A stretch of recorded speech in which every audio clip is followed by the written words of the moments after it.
You're Perp back with another video, and I got a special review for y'all. This is Atlanta Season 3, Episode 1. Jesus, man, it's been such a long time since Season 2. I think it's been like almost 3 years, it feels like, since we've gotten a new season of Atlanta.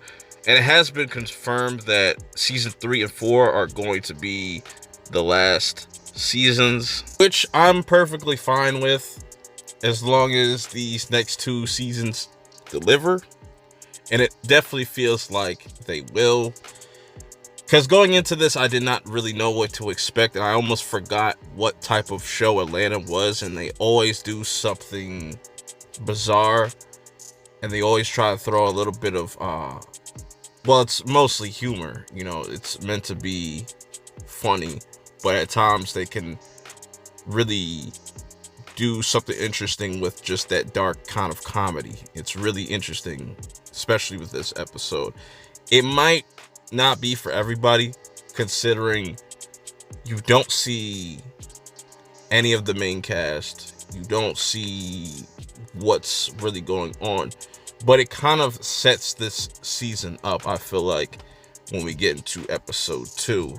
I haven't gotten that far, so if this video does well, I will continue to review this season, because it's been such a long time. I missed this show. So you don't see Earn, you don't see Paperboy, you don't see Darius, you know what I'm saying? And you're probably feeling to yourself like, is this the same show? And they did something similar to this, like with season 2, where you got the Teddy Perkins episode. They kind of bring back that kind of horror element to this show, which I really like that when they do that. Like I said, it might not be for everybody, but I think this is a really strong start, an interesting start, I should say, but a strong start at the same time, in my opinion.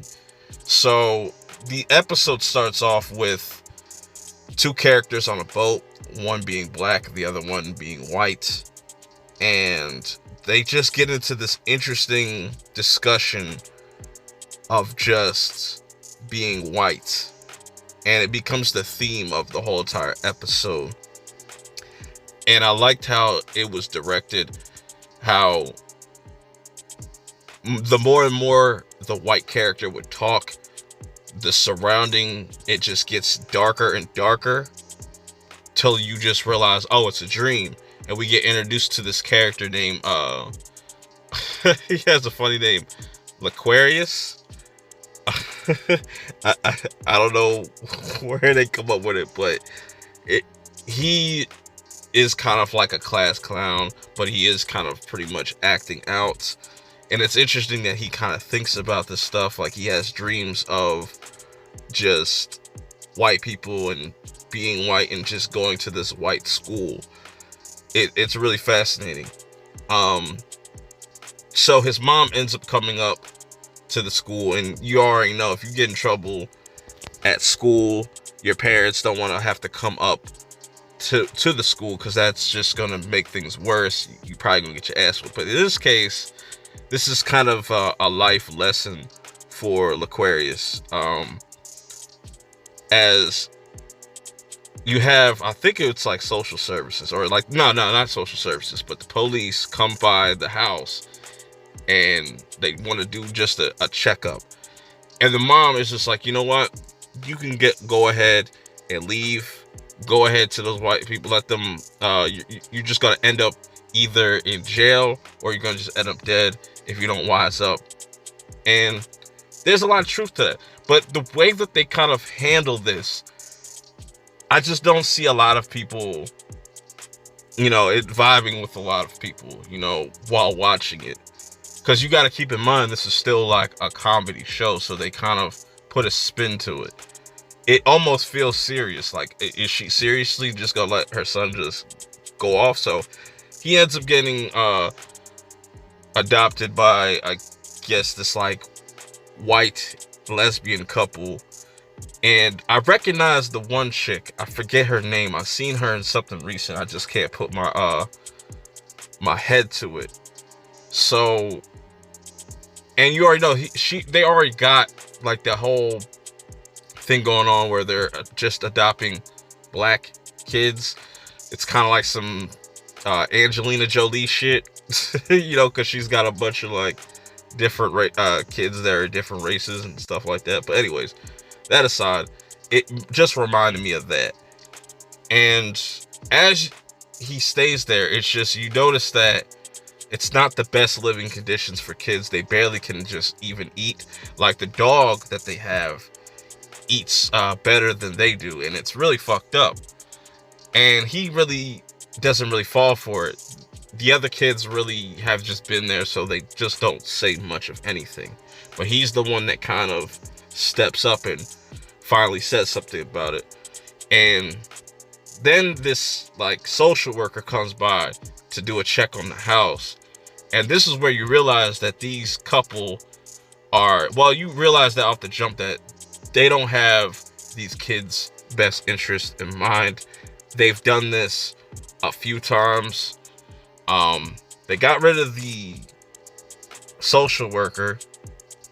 She just disappears. Obviously, you know, they had to kind of get rid of her.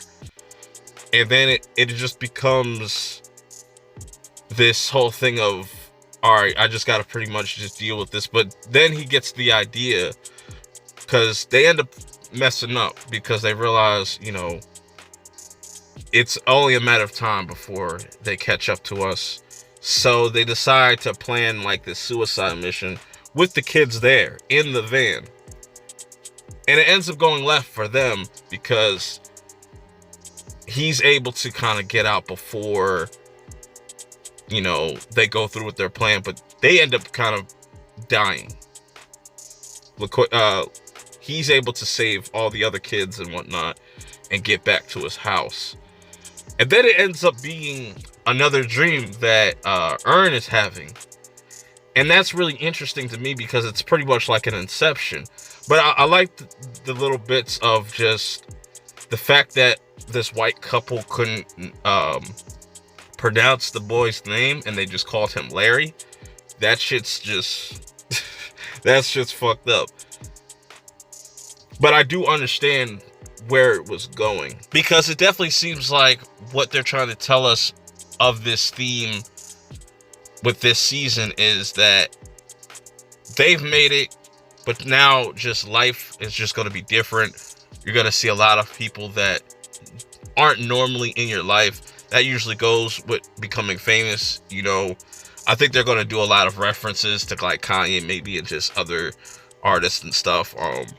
Being black and just a pretty much white industry and stuff that controls this stuff. So I think that's what we're definitely going to see in this season. Overall, like I said, I feel like this was a decent start, a pretty strong start, because I understood what they were going for. I could see people kind of being mixed. Like, this is the first episode we get back and we only see like a few seconds of Earn. I could see some people being disappointed, but I like this episode for the most part. I'm curious to see where they take episode 2. Let me know how you guys feel about this in the comments below. Until next time, I'm out.